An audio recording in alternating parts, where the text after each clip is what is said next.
자, 이번 이야기 시청자 태진님께서 찾아와 주셨고, 오늘 태진님께서 해주실 이야기 귀신에 관련된 이야기가 될까요? 귀신인 것 같아요. 오, 확실한 거는 귀신도 관련이 있는데 오, 이거는 제가 먼저 말씀을 드리는 게 또 저희 귀족분들이 이제 아시는 게 많으시니까 네. 저는 이 이야기를 듣고 과연 이게 뭔 얘기지? 감이 잡히질 않았거든요. 그래서 혹시나 이 상황에 대해서 아시는 분이 있으면은 나중에 유튜브 댓글이라든가 달아주시면 참 고맙겠습니다. 알겠습니다. 또 이런 거 좋아요. 왜냐면 우리가 또 함께 그게 도대체 뭐였을까 생각을 해보는 시간이 되니까요. 맞습니다. 함께 더불어 사는 사회죠. 자, 그러면 바로 출발을 해보도록 하겠습니다. 렛츠 고! 길이십니다. 태지죠.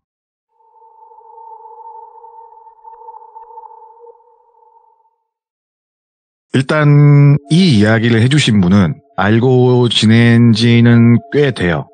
지금은 현역에서 은퇴를 하신 네. 어느 지역에서 자그마한 신문사에서 일하는 기자분이세요. 근데 그분께서 신입 시절에 겪었던 이야기입니다. 근데 이 이야기를 뭐 해도 상관없다. 굳이 뭐 오. 유명한 사건도 아니고 이미 판결은 다 나왔고 꽤나 오래된 일이라서 문제될 게 없다라고 전해 들어서 이야기를 들려드립니다.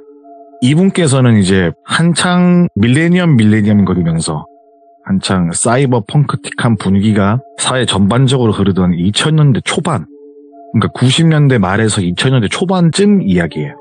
이분이 당시 기자라는 직업을 가지신 지 얼마 안 됐던 형님이신데 언제나 그랬듯 이분의 이름은 똘비라고 칭하겠습니다.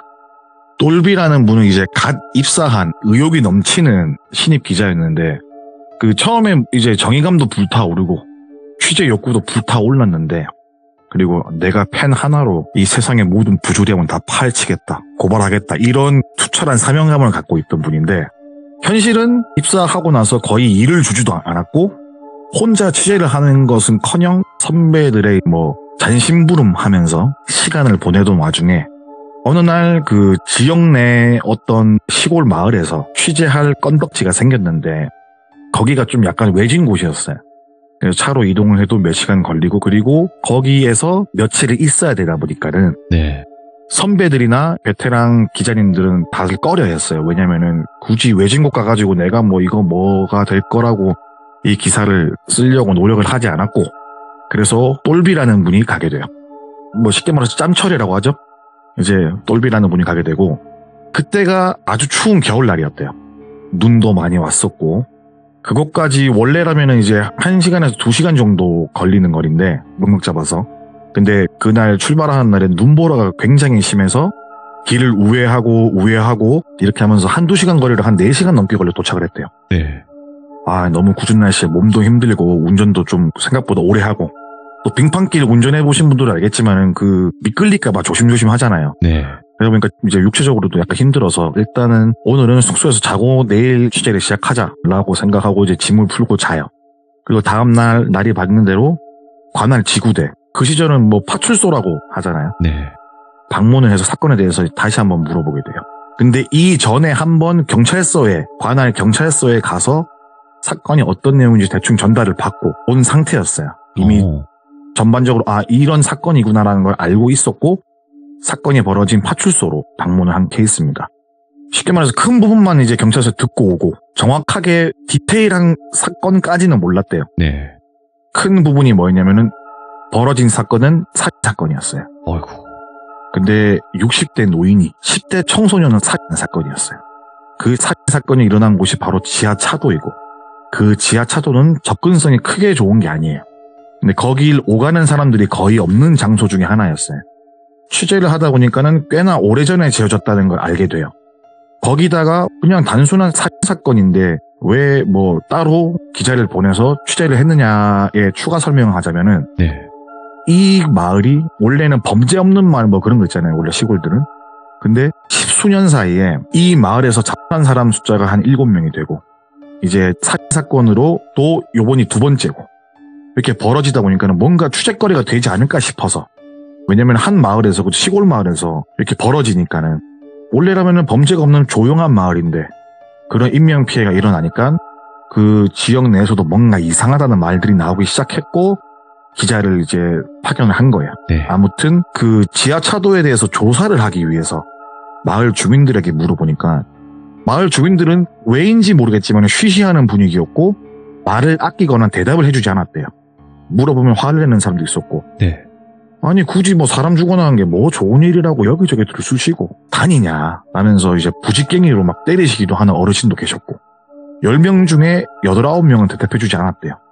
그래도 한두 명 정도가 짧게나마 이야기해준 부분이 무엇이냐면은 그분 중에 한 분이 이제 마을에서 최고령이신 분이 계신데 언제 지어진지 모른다 자기도. 나보다 나이가 오래됐을 수도 있고 정확하게 모르겠다. 내가 어릴 때 지어진 것 같기도 하고.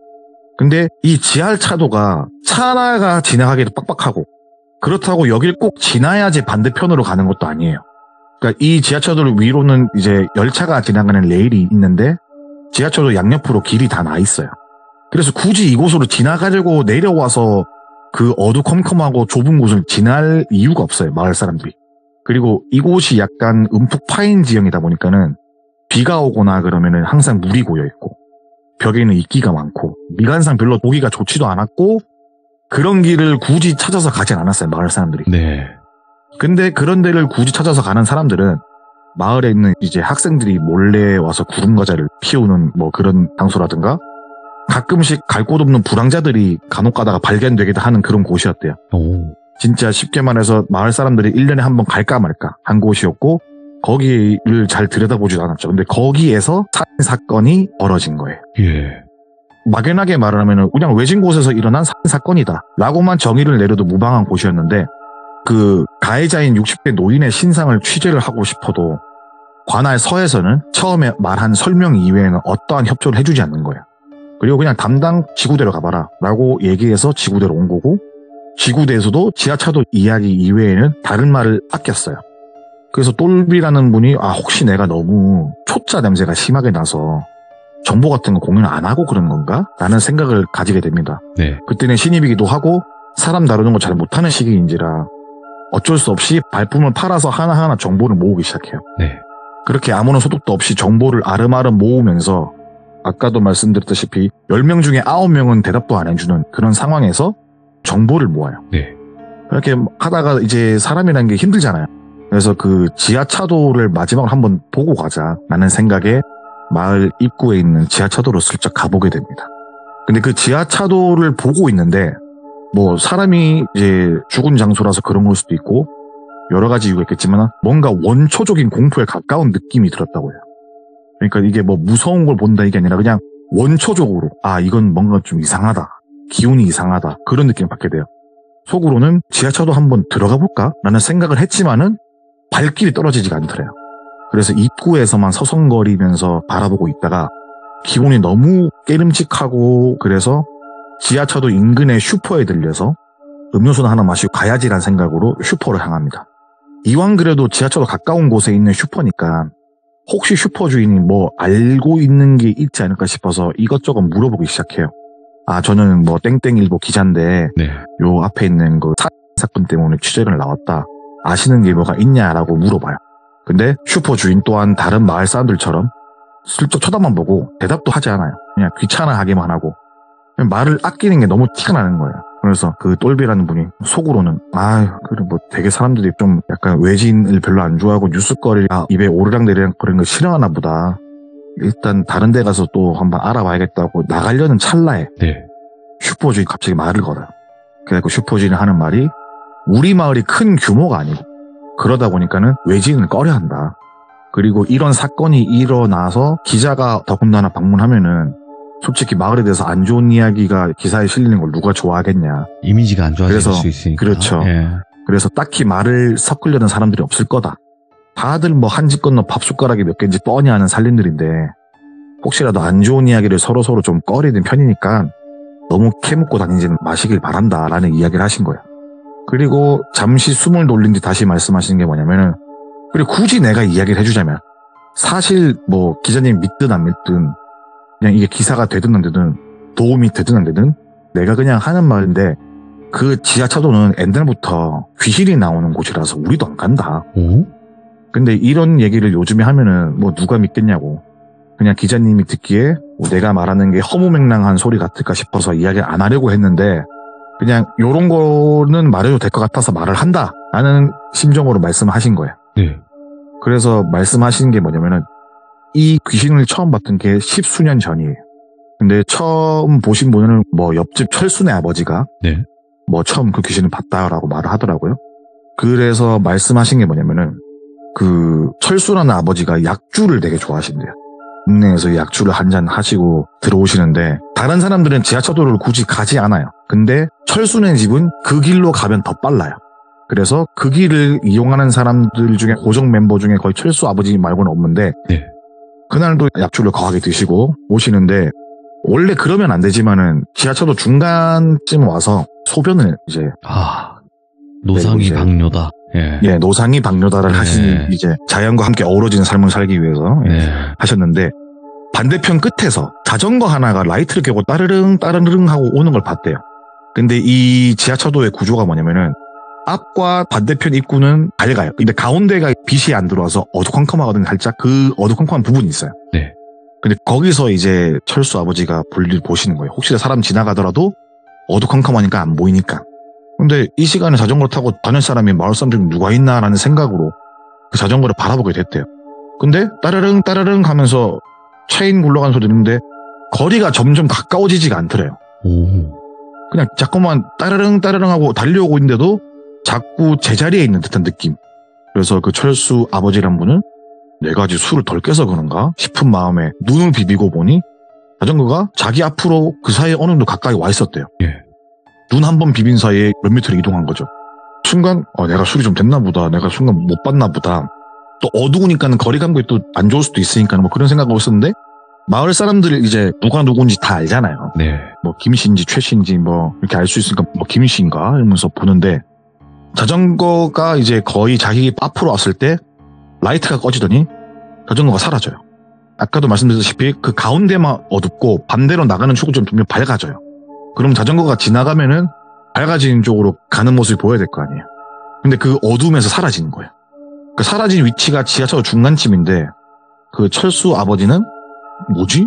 귀신이 고칼 노르시네. 오. 순간 자전거 라이트가 나간 줄 알았다라는 생각을 하다가도 반대편으로 안 나오잖아요. 그리고 또 따르릉 따르릉 소리도 안 나고 체인을 밟는 소리도 안 나는 거예요. 내가 그냥 술이 취해서 잘못 본 건가? 착각이란 걸 한 건가? 라는 생각이 들고 오만 생각이 다 들었는데 등골이 오싹하잖아요. 도망치듯이 이제 차도를 빠져나와가지고 다음날 이제 그 마을 사람들 모여있는 곳에서 이 이야기를 했대요. 내가 어제 지하차도에서 봤다 이런 거를. 네. 그러니까는 마을 사람들이 다 하는 말이 뭐냐면은 아이고 뭐 그냥 철수아비가 뭐 술 먹고 잘못 봤나 보지 이런 식으로 이제 마을에 흔히 있는 뭐 재미난 이야기 정도로 그렇죠. 생각하고 말았죠. 그러니까 다 믿지도 않고. 근데 그 철수 아버지가 목격을 한 뒤로부터 마을에 심심치 않게 논두렁이든 혹은 어느 집 담장 넘어서 뭐 보면은 저녁에 자전거를 타고 돌아다니는 게 보인다 이거예요. 오. 근데 여기서 약간 이상한 부분이 뭐냐면은 네. 그 누구도 누가 타고 가는지를 보질 못한 거야. 그러니까 누군가는 타고 운전하는 것 같은데 예. 이게 형체를 알아볼 수가 없대요. 사람 같은데 그리트릿해가지고 이제 알아볼 수가 없는 그런 상태였다고 하더라고요. 근데 그렇게 자전거 귀신이라는 게 나타나면서 그 마을에서 사람들이 이제 안 좋은 일들이 생기기 시작하는 거예요. 근데 예를 들어서 뭐 논에 쓸 물을 모아둔 저수지에 철문점 최 씨가 빠져서 돌아가시고 아랫마을에 사는 이 씨는 그 지하철도에서 농약을 먹고 자살하기도 하고. 어이구, 예. 그렇게 뭐 이런 일들이 벌어지다가 요 최근에 벌어진 게 야간 자율학습을 하고 집에 오는 길에 사라진 학생이 숨진 거예요. 그 사건이 바로 60대 노인이 10대 청소년을 살해한 사건이었어요. 예. 근데 여기서 또 이상한 포인트는 뭐냐면은 근데 그 노인은 이 마을 사람이 아니에요. 어디에서 온 사람인지도 모르고 자전거를 타고 다니는 귀신이 나타나고 몇 해 지나지 않아서 마을에 간혹 가다가 허름한 옛날 군인 야상 같은 거 있잖아요. 예. 입고 돌아다니는 모습 몇몇 사람들이 목격을 했어요. 그래서 저 사람은 누구지? 뭐 우리 마을 사람이 아닌데 그냥 이 정도였지. 그리고 그 사람이 좀 약간 이상한 게 뭐였냐면은 가끔 슈퍼에 와서 평상에 앉아가지고 1시간이든 2시간이든 많게는 몇 시간 동안 그 지하차도만 뚫어져라 보는 날이 있었대요. 근데 이게 비 오는 날에도 비를 맞으면서 쳐다보는 날도 있고 그런 모습의 슈퍼 그 주인분은 왜 도대체 거기를 보고 있냐 물어보기도 했는데 대꾸도 안 해요. 예. 사실 근데 이런 이야기를 듣는 사람들이야 야, 마을에 안 좋은 일 생기면은 그 외지인을 먼저 의심해봐야 되지 않냐. 네. 근데 그럴 수 있잖아요. 근데 수상할 법도 하지만은 대부분 사건이 자살이었어요. 그리고 대부분 이유가 명확했어요. 농약을 먹고 돌아가신 분은 동네에서 알아주는 도박 중독자였고, 저수지에서 빠져서 돌아가신 분은 발을 헛디뎌서 돌아가신 거고. 그러니까는 뭐 이런 식으로. 그리고 또 그 저수지에 빠져 돌아가신 분은 목격자도 있어요. 그러다 보니까는 그 사람이 그냥 이상한 사람인 걸 알지만은 그 사람이 뭐 범행을 했다라는 그런 게 없잖아요. 왜냐면 다 스스로 생을 마감하신 분들이니까. 그렇게 이제 10수년 동안 마을 사람들에게 안 좋은 일을 당하면서 인명사고가 막 나다가 네. 마지막에 그 이상한 노인이 학생을 죽인 일이 벌어진 거예요. 근데 마을 사람들도 노인이 학생을 해한 이유를 자기들도 모른다고 해요. 네. 그리고 그 자전거 귀신이 발견된 이후부터 그 마을에 흉작이 되게 잘 들었대요. 대체적으로 모든 마을 사람들이 좋지 않은 건강을 가지게 되었고, 혹은 물 상태가 안 좋은 날도 있었고, 마을이 조금씩 삶의 질이 떨어지는 지경에 이르렀다고 하더라고요. 근데 원래 그 마을이 한 400여 가구가 살았던 마을인데, 그 똘비라는 기자분이 갔을 때는 50가구 정도 남았고, 나머지는 다 이사를 가버리게 된 현재 그때 그 상태가 그런 마을 상태였어요. 근데 남아있는 사람들도 대부분 떠나고 싶어도 떠날 수가 없는 상태. 그러니까 뭐 나이가 많으시거나 형편이 안 되거나 그런 상황인데 마을에 안 좋은 일이 계속 일어나서 기자가 와서 이것저것 물어보니 귀찮고 말하기 꺼려지는 부분이 있었을 거다라고 이렇게 이야기를 갈무리를 해요. 물론 그냥 그 똘비라는 분을 들었을 때 아니 그냥 이거는 마을에 그냥 뭐 작은 괴담 같은 거 아니야 라는 생각을 했대요. 아니면 뭐 어떤 다른 이유가 있든 일단 그 노인분을 만나고 싶더래요. 그 가해자를 만나고 싶은 거예요. 그러면서 생각한 게 이 마을에 사람이 줄어든 것도 아마 그분과 연관이 있을 건데 한번 만나서 인터뷰를 해봐야겠다라고 했는데 관할서에서 접견도 안 되고 인터뷰도 할 수 없고 다 막은 거예요. 그래서 자기가 아는 인맥을 동원해서 어떻게든 수소문해가지고 뭐 취재를 하기 노력했지만은 취재를 할 수가 없었어요. 그래서 나중에 이제 그분께서는 이제 죄를 지었으니까 교도소로 갈 거 아니에요? 그래서 거기까지 찾아가 보기로 했는데 애초부터 입국컷당해가지고 들어가지도 못하는 거야. 이런저런 노력을 했지만은 인터뷰 한 줄 얻어낼 수가 없었대요.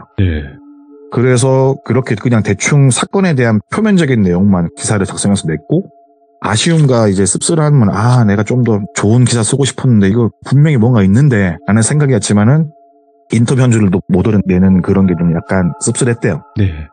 그렇게 이제 기사를 내고 얼마간의 시간이 지나요. 그리고 그 기사를 내고 그 다음 해 여름에 그 지역 일대에 엄청난 물난리가 나요. 장마로 인해서. 그래서 말 그대로 마을이 쑥대밭이 돼버립니다. 어느 정도였는지에 대해서 묘사를 하자면은 저희가 뉴스에서 이제 물난리 난 것 보면은 지붕만 있고 맞죠? 뭐 소가 떠내려가고 맞아요. 마을 주민들이 이제 지붕이나 옥상에 올라가서 막 살려달라고 한다든지 그런 정도의 물난리가 났었어요. 인명피해도 당연히 많이 있었고 그 물난리 이후로는 마을에 거의 사람이 살지 않는 마을이 되어버려요.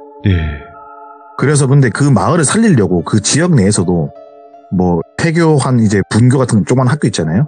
거기에 뭐 도자기 공방을 유치하거나 도시 사람들 주말 농장을 운영하기 위해서 뭐 이렇게 한다거나 이런 식으로 많이 했는데 반짝 잘 되다가 안 되고 또 새로운 아이템이 또 와가지고 하면 또 반짝 잘 되다가 안 되고 이거를 반복하게 돼요. 근데 예를 들어서 주말 농장이라든가 아니면은 이곳에 땅을 사가지고 별장을 지어서 이제 쉬는 날 놀러 왔던 가족이라든가 도자기 공방을 운영했던 타지의 도공들이라든가 하나같이 하는 말이 여기에 마을 사람들이 연세도 많이 쓰신 분들이 몇 분밖에 안 계시는데 왜 이렇게 마을에 자전거가 돌아다니냐고. 하나같이 자전거 귀신 얘기를 하는 거예요. 근데 이 사람들은 그 얘기를 듣고 온 게 아니잖아요. 타지 사람들이니까. 그래서 나중에는 공방도 이제 방치가 되고 왜냐면은 사람이 오지 않으니까. 그러니까 주말 농장도 흉작이 너무 잘 되니까는 암만 좋은 비료를 갖다 써도 흉작이 되니까는 그 마을에 사람들이 찾지 않게 돼요. 그래서 이제 유령 마을이 거의 되어버리죠. 그렇게 시간이 흘러 그런 사건이 좀 잊혀져 갈 무렵 그 똘비라는 기자분이 편지를 받게 돼요. 근데 그 편지에는 그렇게 취재하고 싶어 했던 노인분이 보내온 편지였어요. 그 청소년을 해한 그 노인분. 가해자가. 네, 그렇죠. 일면식도 없고 본 적도 없고 이랬는데 어떻게 나를 알고 이런 편지를 보내지라는 생각을 할 겨를도 없이 너무 궁금해서 편지를 읽어보게 됩니다. 편지를 열어보니 자신이 왜 나쁜 짓을 했는지에 대한 내용은 없지만은 전문을 보니까 대충 알게 된 사실이 있어요. 근데 이 내용이 뭔지 모르겠는 거야.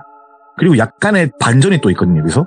이 반전은 나중에 말씀을 드리고, 일단 이분은 땅을 보러 다니는 사람이에요. 땅을 본다는 게 땅을 팔기 위해서 보는 게 아니라, 그 똘비라는 분이 말씀하시길 음택풍수사라는 게 있대요. 네. 저는 음택풍수사를 태어나 처음 들어봤거든요. 근데 음택풍수사라는 게 대충 이제 묘자리 같은 거 보러 다니시는 분들이라고 하더라고요. 이게 저도 정확한 용어인지는 저도 잘 모르겠는데 일단 그 똘비라는 기자분이 말씀을 했습니다. 그래서 좋은 기운을 가진 땅을 찾아다니면서 거기에 이제 묘자리를 쓰는 거예요. 네. 근데 거기에 봉분을 만들거나 이런 게 아니라 도둑묘를 하는 거예요. 어떠한 좋은 곳에다가 예를 들어서 뭐 그렇게 도둑묘를 해놓으면은 그 근방 일대는 안 좋아지지만은 도둑묘를 했던 그 집안은 번성을 누릴 수 있는 그런 땅을 봐주는 사람인 거예요. 예. 근데 이 사람이 왜 청소년을 했는지 편지에 적질 않았대요. 예. 근데 적힌 내용을 읽어보면 문득 느낀 거는 이 사람이 그 마을만 그런 게 아니에요. 네. 여기저기 그런 자리를 많이 만들어 놨다고 해요. 그러다가 어느 정도 자기가 어떻게 뭐 했던, 설치를 했던, 뭐를 계획을 했던, 뭘 꾸몄던, 뭘 뿌려놓은 것들이 약간 이제 좀 알맞게 익으면은 그때 몇 년 동안은 그 주변은 어슬렁거린대. 그래서 우리가 농사를 지으면은 씨 뿌리고 자라나는 거 보듯이 네. 이렇게 죽치고 앉아서 계획을 짠다고 하더라고요. 그런 내용이 편지에 적혀 있었어요.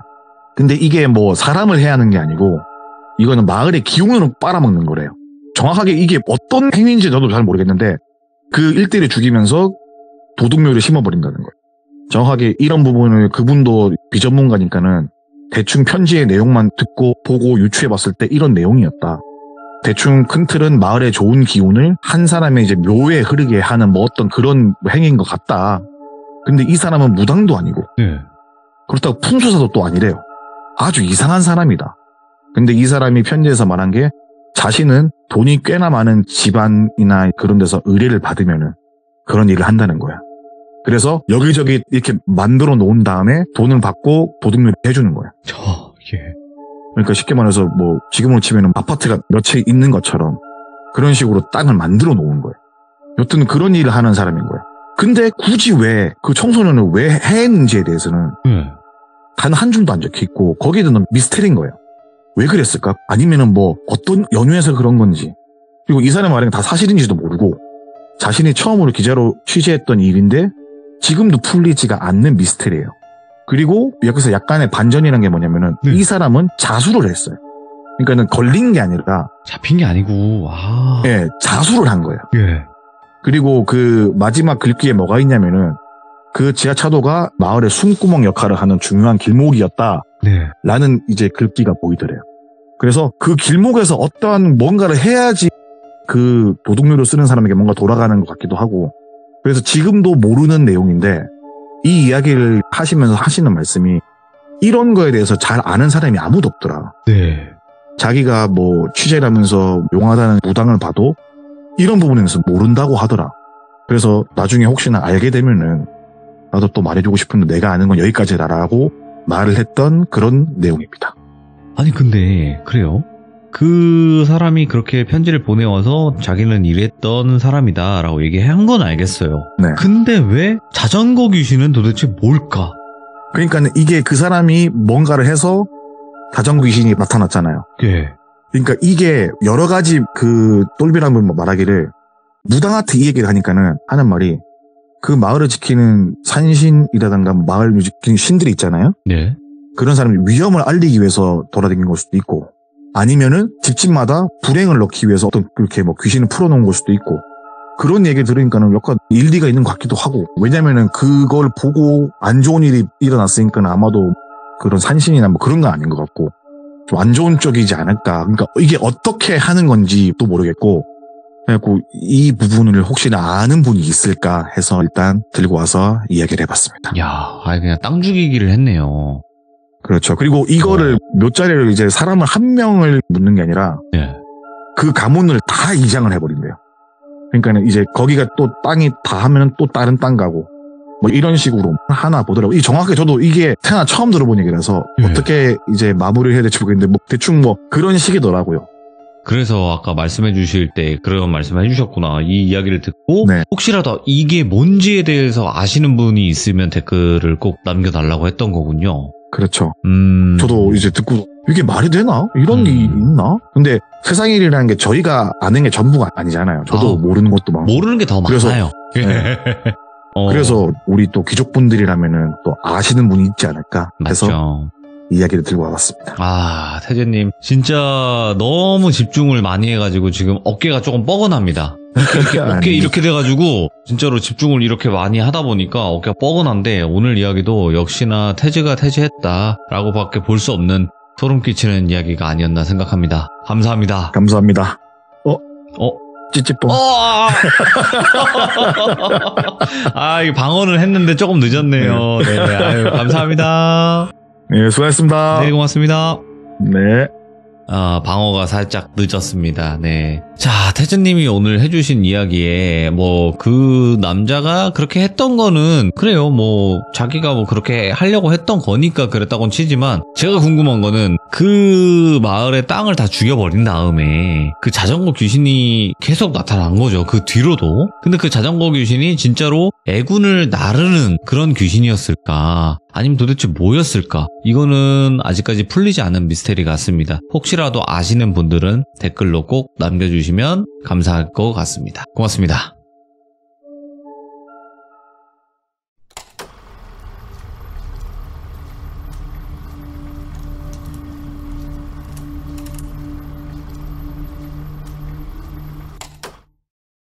자, 여러분들 안녕하십니까? 바로 시청자 태진님께서 돌아오셨습니다. 태진님의 이야기는 말해 뭐합니까? 여러분들 또 저희 돌비공포라디오의 레전드 이야기로 항상 여러가지 이야기들이 같이 있는 분이시죠. 바로 들어보도록 하겠습니다.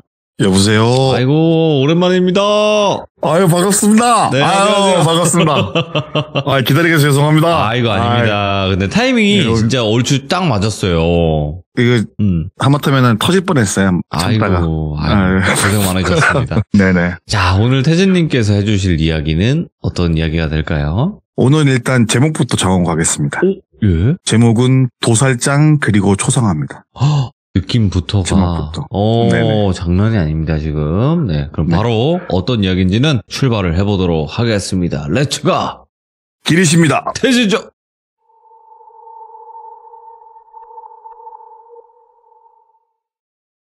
일단 먼저 이 이야기는 그냥 한 사람의 의견이고 이런 일이 있어서 그랬다라고 생각하진 않고 네. 그냥 재미로 저도 들었던 이야기인데 일단 먼저 이 사연을 제보해 주신 분은 현재 좀 몸집이 조금 큰 출판사의 사장님의 이야기입니다. 예.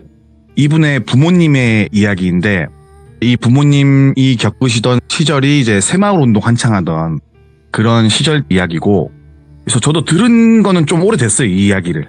그래서 가물가물하고 해서 얼마 전에 연락을 해서 다시 한번 이야기를 여쭤보니까는 그분도 좀 이야기가 좀 된 얘기라서 나도 좀 기억이 안 나지만은 이라고 말씀하시면서 구체적으로 또 말씀해줬던 걸 다 종합해가지고 제가 전달해 주는 부분이 있어서 조금의 각색은 있어요. 근데 큰 각색은 아니고요. 조금의 각색 정도만 있는 거라고 생각해 주시면 되겠습니다. 어차피 저희 쪽 이야기에서는 하실 수 있는 이야기만 해주시면 돼요. 네네. 이 이야기는 한창 이제 나라를 부국하고 강성하게 하기 위해서 고속도로가 뚫리던 그런 시절 때 이야기예요. 요 이야기의 주인공이신 분은 똘비로 칭하겠고 그 똘비네라고 하시는 분은 그 지역 내에서 아주 큰 도살장을 운영하고 있었어요. 네. 근데 이분께서 도살장을 운영하시면서도 어떤 신념을 가지고 사셨냐면은 내가 하는 모든 행위, 내가 도축을 하든 뭘 하든 내가 남한테 아쉬운 소리 안 듣고 내가 돈을 버는 이 모든 행위가 나라의 살을 불리고 나라를 부국강성하게 만든다는 생각을 하고 산업 현장에 내가 일선의 역군이다 라는 생각을 가지신 분이에요.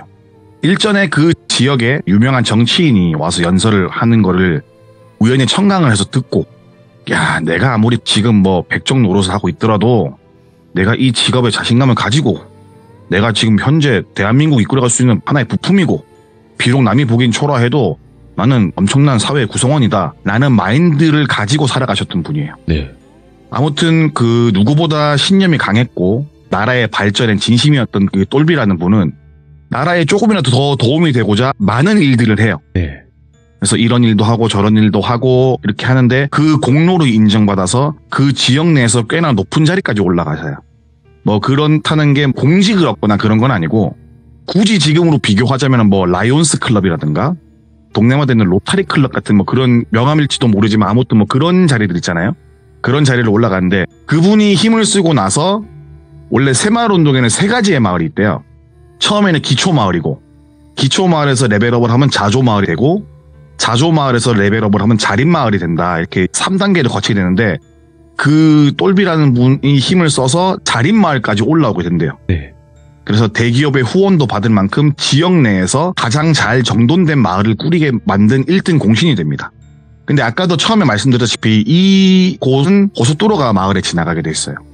그래서 고속도로 공사가 한창 진행 중이었고 고속도로 공사가 이제 진행 중일 때 마을에 대학교가 들어오게 되고 그리고 또 큰 병원이 들어오게 되고 또 마을에 그 대기업 공장을 유치하게 되고 기타 등등 그 똘비라는 분 때문에 발전이 하루 빠르게 되고 있었는데 처음에는 이제 자신은 백정리라고 말을 했던 그분이 어느덧 사업가가 되고 회장님이 되고 처음에는 이제 김씨라고 불렸던 그분이 어느 곳에 가면 회장님 불러주니까 너무 기분이 좋더래요.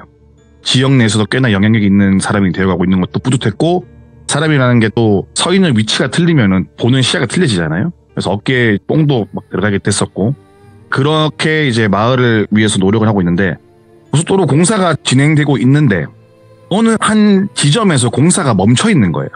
근데 그 멈춰 있는 지점이 어디냐면은 그 마을에서 오래전에 세워진 어떤 기념비. 네. 그리고 그 마을에서 가장 오래된 마을을 지킨다고 하는 나무 한 그루가 크게 있었대요. 근데 이곳을 밀지 않고 다른 쪽을 길을 뻗게 되면은 공사 비용도 많이 들고 산도 뚫어야 돼서 이거를 밀려고 했는데 밀려고 공사를 할 때마다 인부가 다치거나 기계가 멈추거나 공사장 근처에 차려둔 인부들 숙소에서 귀신을 보기도 하고 인부들이 도망치는 일들이 빈번하게 발생하는 거예요. 그래서 아무도 일을 하려고 하지 않아서 몇 달째 방치가 되기 시작합니다. 쉽게 말해서 공사 진행이 1도 되지 않았던 거죠. 근데 뭐 여담이지만은 인부들이 봤던 귀신이 뭐 처녀 귀신 이런 게 아니라 커다란 구렁이, 호랑이, 그리고 엄청난 창을 들고 자신의 목을 베려고 하는 장수 같은. 예. 그러니까 우리가 흔히 일반적으로 보는 그런 귀신들이 아니라 엄청 거대한 것들을 봤대요. 그래서 공사를 진행하려고 하더라도 꿈에서 자기가 사지가 뜯겨 나가는 꿈을 꾼 인부들이 누가 공사를 하려고 하겠어요. 아무도 안 하려고 하죠. 그리고 거기다가 인부들이 밤에 잠이 안 와서 밖에 나갔는데 나무 옆에 커다란 창을 들고 나무를 지키는 장수들이 있고 눈 마주치니까 쫓아오고 도망가고 이렇게 되니까는 일할 사람이 없는 거예요. 소문이 퍼져가지고. 이렇게 몇 달이 지나가 버리니까는 분명히 뚫고 지나가고 지금 공사 진행을 한창 더 나갔어야 할 지역인데 공사가 되지 않으니 나라에서 위에 있는 분이 내려오시게 돼요. 그 똘비라는 분께서 말씀하시기를 중앙정보부, 예. 뭐 중정이라고 그때 불리던 네. 그 시찰을 나오게 된 거예요. 그래서 아니 이 마을 지금 이미 지나가고 요 밑에 마을까지 가야 되는데 왜 공사가 안 되고 있습니까? 라고 물어봤대요. 그래서 그 똘비라는 분이 이러이러한 일이 있어서 지금 공사를 할 인부도 못 구하고 공사를 진행할 수가 없다라고 이야기를 하는 순간 그 높으신 양반이 그 똘비라는 분을 엄청나게 때리기 시작하는 거예요. 아니 지금 무슨 그런 말도 안 되는 일을 우리 보고 믿으라는 거냐.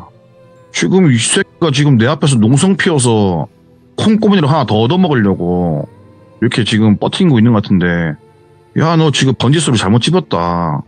난 지금 너희들하고 한가롭게 막걸리나 한두 잔 말아먹자고 내려온 거 아니라고. 네. 당장 공사 빨리 진행시키라고. 이런 이야기를 하면서 엄청 때렸대요. 그렇게 그 똘비라는 분은 병원에 입원을 하게 되고 네. 위에서 내려온 사람들 지시로 공사가 다시 재개가 되었어요. 근데 그 주변에 뭐 그 나무 빼고 주변 작업만 하고 나무를 최대한 안 건드리려고 했대요. 그 모든 인부들이. 이제 뭐 밀어라 해도 아이고 뭐 이 씨가 해요. 뭐 김 씨가 해요. 뭐 정 씨가 해요.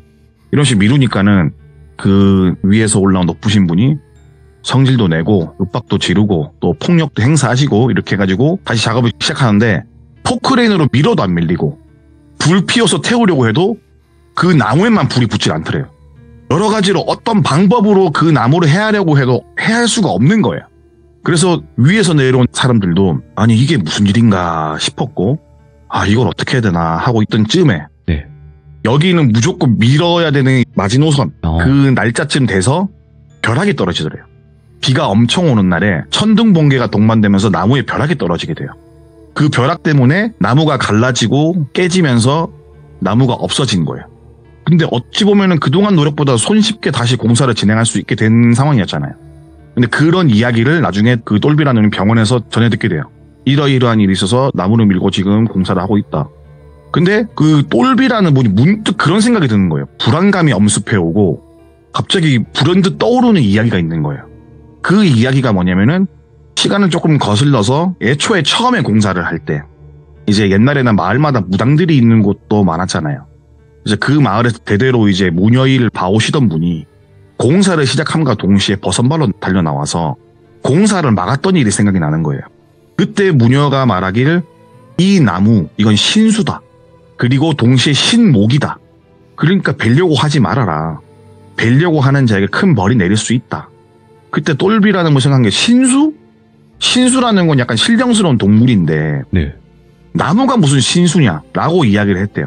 그 무녀분한테. 그러니까 그 무당이 말하기를 이거는 신수가 다 자라면 알아서 나올 신목이라고. 신수가 나올 때 비가 온 날에 번개가 치고 이 나무를 깨고 신수가 나올 거다. 알아서 올라갈 거다. 이게 얼마 안 남았다. 그러니까 그 전까지만 공사를 하지 말아달라. 근데 이 얘기를 들은 똘비라는 분이 말한 게 아니 그 나간 날이 언젠지도 모르고 곧 온다고는 하지만은 그동안 우린 공사 손 놓고 있냐. 그런 거 없다. 우린 공사를 해야겠다. 라고 말을 했대요. 그리고 네. 그 무당분께서 하지 마라. 화를 입는다. 라는 이야기를 계속하니까는 그 똘비라는 분이 아니 요즘 같은 세상에 신수든 신목이든 그런 게 어딨나. 우리는 기한 내에 작업을 완료해야 해서 들어줄 수 없다. 라고 말을 하며 무당을 팽개치고 작업을 개시합니다. 그래서 나무가 베어지지도 타지도 어떻게 하려고 해도 해야 할 수 없는 그런 지경에 이른 거예요. 그래서 그 일전에 무당이 말했던 기억이 나고 그 무당을 만나봐야겠다는 생각에 병원에서 부랴부랴 옷을 입고 무당이 있는 집으로 가요. 근데 그 무당이 있는 집을 딱 가니까는 마치 똘비라는 사람이 올 걸 알았다는 듯이 한복을 입고 인사를 꾸벅 올리더래요. 그래서 똘비라는 분이 이제 인사를 받아주고 아니 그때 당신이 말했던 그 모든 게 사실인지 묻고 싶어서 왔다. 지금 나무가 비 오는 날 번개 맞아갖고 깨지고 그 나무가 흔적도 없다는데 어찌된 일이냐라고 물어보니까는 사실이다. 지금은 신수가 하늘 위로 승천을 했다. 근데 예정보다 빨리 승천을 해버렸다. 원래 기운을 다 내리고 가야 되는데 중간에 가버렸다. 그래서 이 마을의 길은 이제 전과는 다르다. 원래라면 신수가 조금 더 머물러 있으면서 이 마을에 좀 더 이득을 주고 살기 좋게 만들 수 있었는데 자꾸 잠 깨우고 귀찮게 해서 날아가 버렸다. 어디로 간지 나는 모른다. 라고 무당분이 말을 해요. 그러니까 똘비라는 분이 말하기를 그럼 이제 우리 마을은 어떻게 되는 것인가? 라고 무당에게 다시 되묻습니다. 그러자 무당께서 말씀하시길 당장은 바뀌는 게 없다. 아직 땅에 기운은 남아있고 이 자리에 신수가 있던 게 몇 대 거친 건지 자기도 모른대요. 그래서 잡기들이 근방에 얼씬을 못하고 있었다. 왜냐하면 신수가 있으니까 다가올 수가 없는 거죠. 그래서 수해가 지나면 아마 잡기들이든 뭐든 신수가 없다는 걸 알면은 모여들 것이다. 그때가 아마 이 마을이 망해가는 그 시점이 될 것이다. 라고 무당이 이야기를 합니다. 그렇게 하고 이제 똘비란 분은 어벙벙하게 서 있는데 무당이 잠시만 기다리라고 방에 들어가더래요. 그리고 방에서 주섬주섬 뭔가 꺼내서 똘비란 사람한테 쥐어줘요. 자세히 보니까 불에 탄 나무였대요. 그래서 아니 이런 잿덩이를 왜 나한테 주냐 라고 이야기를 해요. 그러니까는 무당이 씩 웃으면서 하는 말이 이 나무로 액자를 만들어서 가장 사랑하는 사람 초상화든 사진이든 넣고 집안에 둬라. 그러면 당신 집안은 지금보다 더욱더 잘 살 것이다. 이 나무는 원래 신목이었기 때문에 신수가 있던 신목이기 때문에 영험하다. 그러니까 이걸 가져가서 집에 둬라. 이렇게 말을 한 거예요. 근데 이 이야기를 듣고 솔직히 크게 신뢰를 못하고 있었지만 이 얘기 듣고 이 나무로 무슨 뭐 이걸 한다고 뭐 우리 집이 더 잘 되고 이게 뭐가 있겠냐고 생각했지만 일전에 말한 대로 번개가 치면서 그 전에 뭔 짓을 해도 안 뽑히던 나무가 사라지는 걸 본 이상 무당의 말에 신뢰감을 가질 수밖에 없었대요. 그래서 그 시꺼먼 나무를 건네받아서 집으로 돌아오게 돼요. 공사는 이제 거의 다 끝나고 마을이 부촌에 거듭나고 먹고 사는데 지장이 없고 곳간에는 쌀이 넘쳐날 지경까지 불을 축적했을 무렵 네. 그 마을이 모든 바쁜 대외적 활동이 끝나고 몇 해가 지났대요. 그 나무를 받은 지. 그래서 바쁜 것도 끝나고 이제 맞다, 무당해준 그 나무로 액자를 만들어야겠다라고 해서 액자를 만들고 거기에 자신이 제일 존경하는 사람의 초상화를 액자에 박아두게 돼요. 그렇게 박아두고 집에 딱 걸어놓고 이거 참 멋있네. 나무가 불에 탔지만은 뭔가 냄새도 좋고 뭔가 느낌도 좋고 무당이 마른데도 멋이 있네 라고 하면서 자신이 제일 존경하는 사람의 초상화를 액자에 박아둔 거예요. 근데 그렇게 며칠이 지나지 않았을 무렵에 액자 속에 자신이 제일 존경하고 자신의 인생을 바꿔줬던 그분이 죽었다는 비보를 접하게 되는 거예요. 그러니까 그 나무로 액자를 만들고 며칠 지나지 않아서 자신이 가장 존경했던 사람이 죽었다는 이야기를 들으니까는 어안이 벙벙하더래요. 그래서 여기서 생각해야 될 게 뭐냐면은 무당이 줬다는 그 나무는 무엇이며 이 나무로 만든 액자가 어떤 의미일까 라는 생각이 들었대요. 그래서 그런 일이 발생하고 무당을 찾아갔는데 그 마을을 떠난 지가 수년이 지난 후래요. 무당이. 그러니까 액자로 만들려고 나무를 준 시점에서 며칠 지나지 않아 마을을 떠난 거예요. 그리고 현재 그 마을은 인구 소멸 위기에 봉착한 고령화 마을이 되어버렸고 우연치고는 무당이 말한 모든 게 맞아들었고 우연치고는 무당이 준 액자에 자신이 제일 존경하고 따르던 사람 초상화를 넣어놓고 채 며칠이 지나기도 전에 그런 비보를 듣게 되니까는 망치로 머리를 맞은 듯한 느낌을 받았대요. 그래서 똘비라고 생각한 게 뭐냐면은 내가 무당 말을 안 듣고 그래서 나한테 해코지를 하려고 혹은 살을 날리기 위해서 이런 걸 줬나 보다 라고 생각을 한 거예요. 그래서 내가 만약에 제일 사랑하는 뭐 와이프라든가 우리 자식이라든가 아니면 우리 아버지라든가 이런 거를 내가 사진을 만약에 해서 넣어줬으면 우리 집에 어떤 일이 일어났을까 라는 생각을 했대요. 그래서 이제 그런 일이 있었던 이야기를 저한테 해주신 건데 그래서 이게 뭐 그것 때문에 그분이 돌아가셨다 그런 건 아니에요.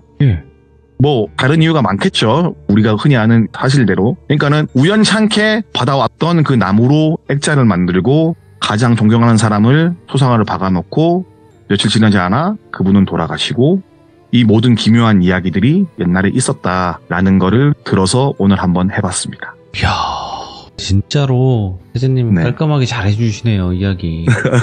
이야, 이렇게 방금 집에 들어오셔서 바로 시작을 했는데도 이 정도로 이야기를 너무나 잘해주시네요. 아니, 너무 시원한 마음으로 와서 그런 것 같아요.